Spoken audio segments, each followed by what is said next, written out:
Greetings, friends. This is the incident of 10th April, 1912. RMS Titanic, world's largest and most luxurious ship in its time. It set out on its first voyage. It was traveling from Southampton, England, to New York. All kinds of people were aboard.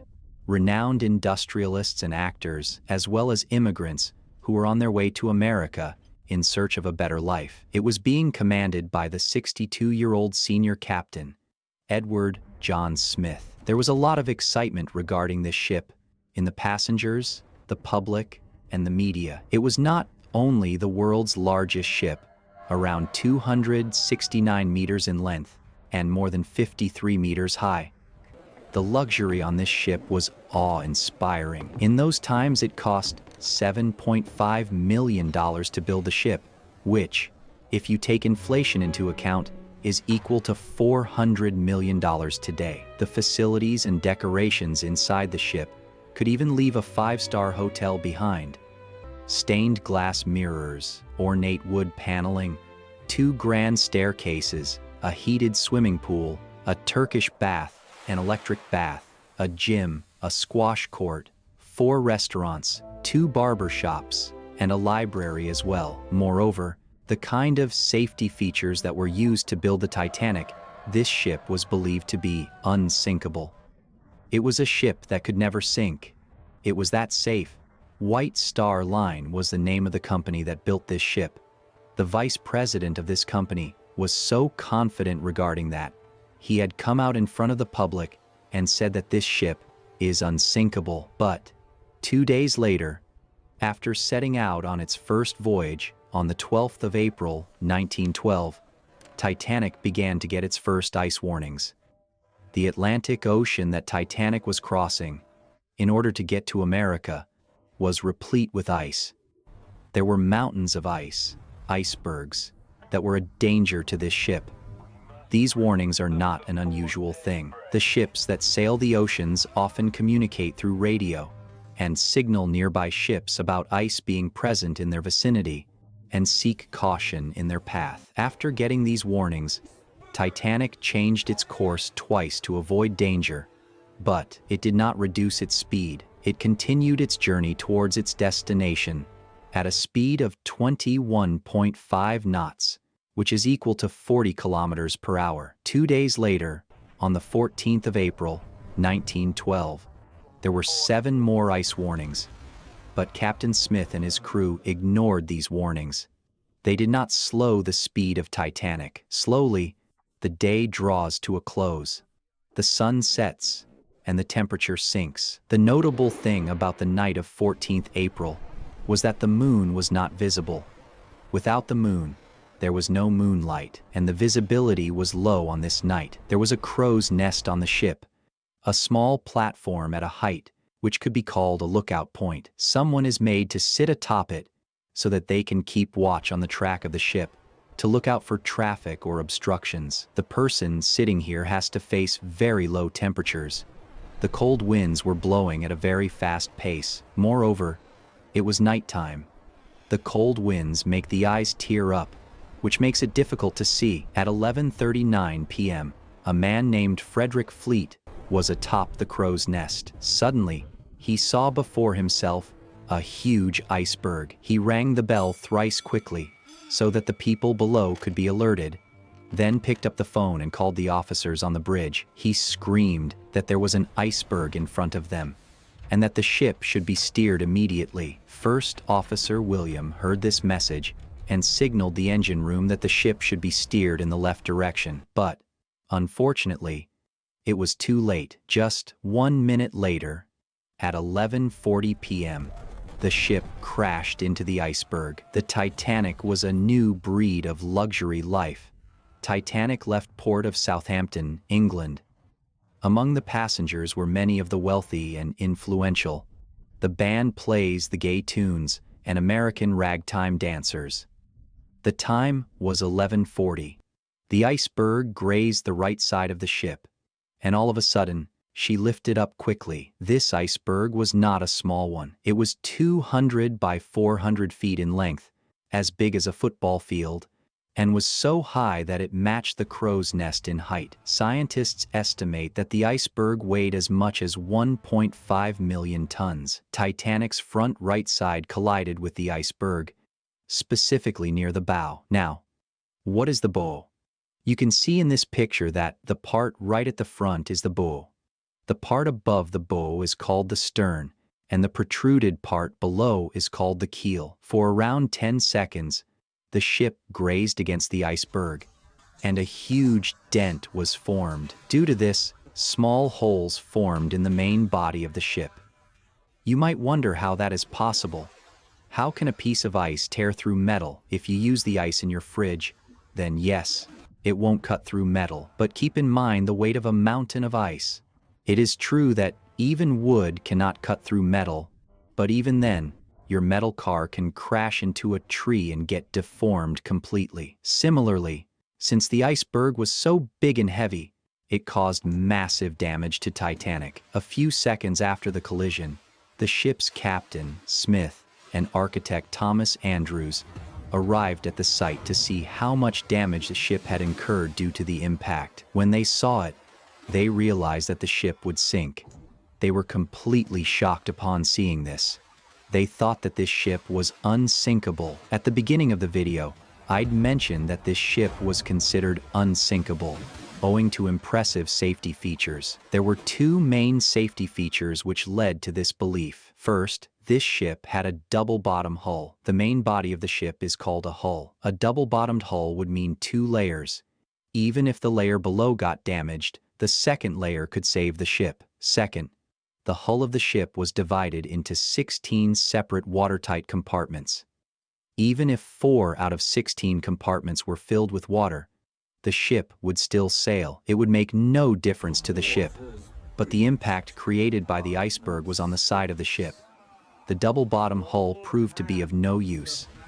The sides only had one single layer. Second, the impact was so large that 6 out of 16 watertight compartments were breached. Water was filling in all of them. The limit was 4. The inundation of 6 compartments meant that the ship couldn't be saved from sinking. The unsinkable ship would sink. 20 minutes after the collision, at 12 a.m., Captain Smith ordered his crew to send a distress call over radio. The nearby ships would maybe detect it and come to save them. Senior radio operator Jack Phillips turns out to be the hero of our story. One after another, he began sending distress signals. There was no response. He sent another, and another. There must be some ship out there that would pick up their distress call. 20 minutes later, at 12:20 a.m., there was a ship called RMS Carpathia that was present near the Titanic. It detected the signal. He spoke to the operator of Titanic over radio and directed his ship to move towards Titanic and go save them. The problem was that despite its closeness, this ship was 107 kilometers away. Even if it moved towards the Titanic at its top speed, it would take 3.5 hours to reach the Titanic. Would the Titanic stay put for 3.5 hours? The rest of the crew members lit up flares and rockets in the sky, in the hope that a ship nearby would notice them. But, unfortunately, apart from the ship Carpathia, there was no response from any other ship. Meanwhile, Captain Smith ordered the evacuation of passengers using the lifeboats on the ship. As per protocol, women and children would be given preference to board the lifeboats.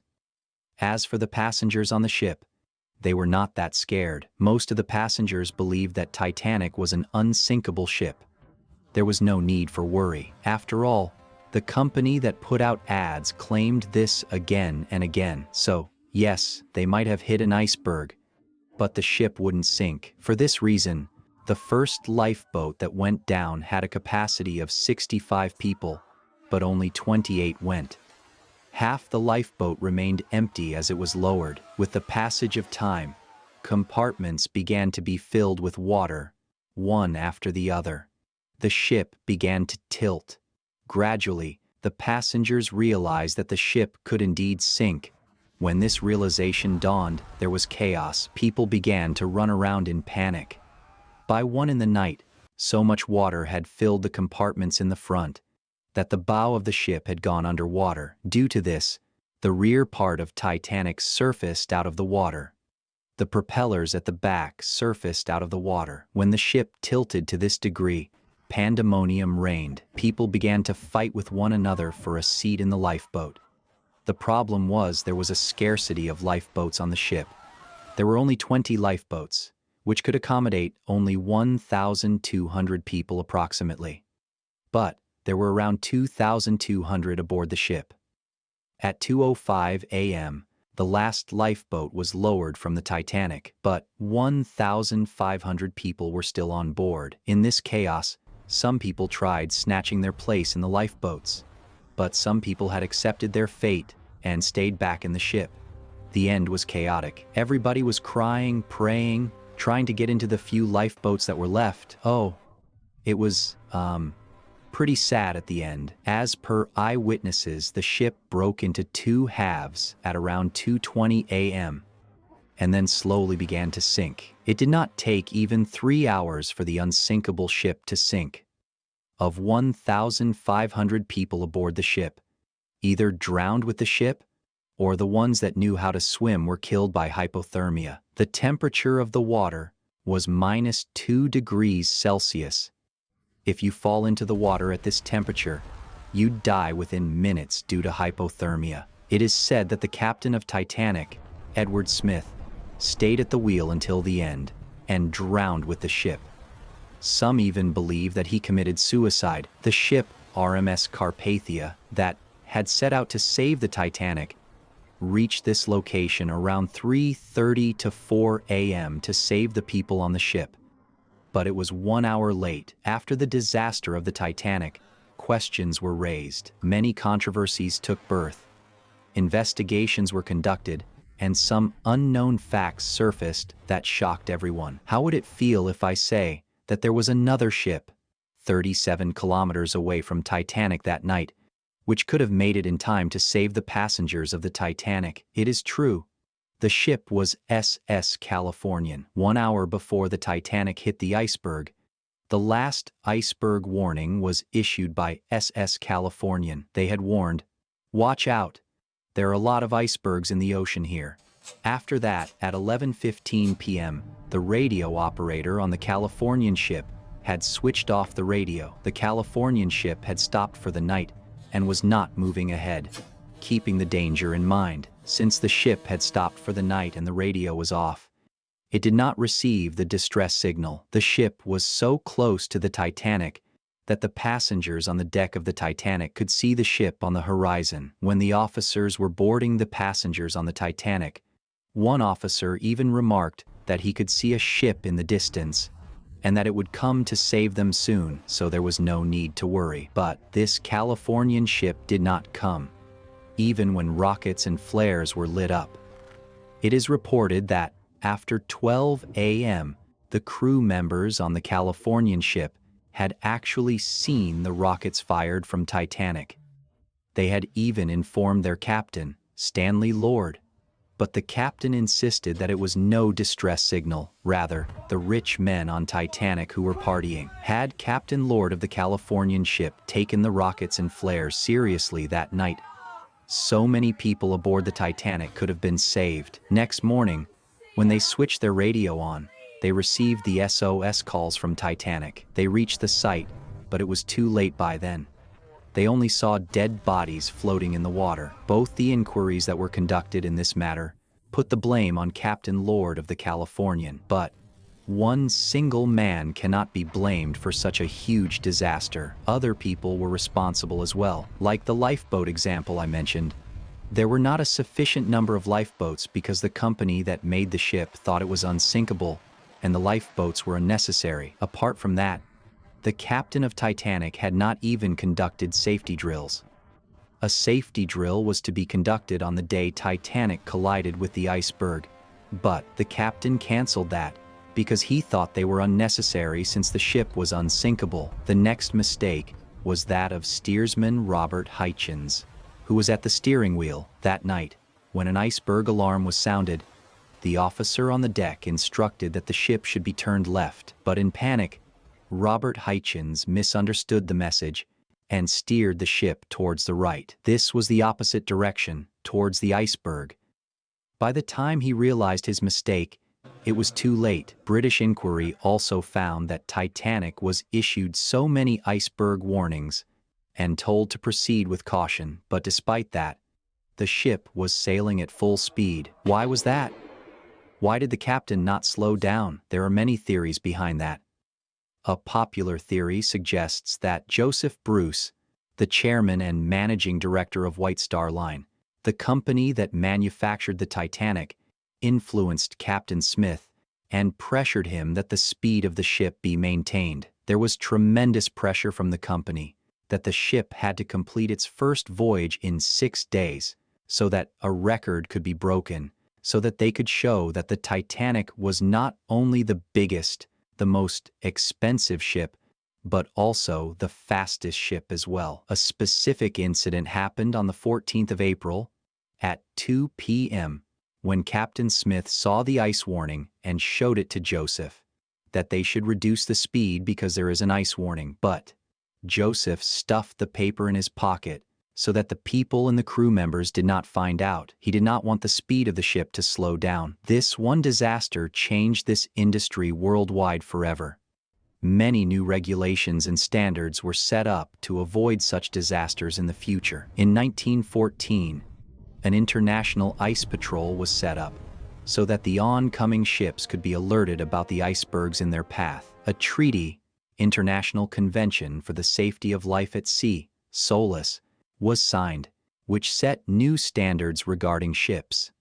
For example, a lifeboat regulation was framed, mandating that the ships should have a sufficient number of lifeboats for every passenger. When the Titanic sank, it took more than 70 years to find its wreckage under the sea. In September 1985, an American ocean explorer, Robert Ballard, and a French oceanographer managed to find the Titanic under the sea. Its wreckage was found 3,800 meters, 3.8 kilometers, under the sea. 2 separate pieces of the ship were found, 600 meters apart. Today, so many years later after the ship sank, the environment has started to erode the ship lying underwater. The actual ship looked like this. And today, this is all that's left of it. It has been reported that bacteria and other organisms are eating away its metal framework.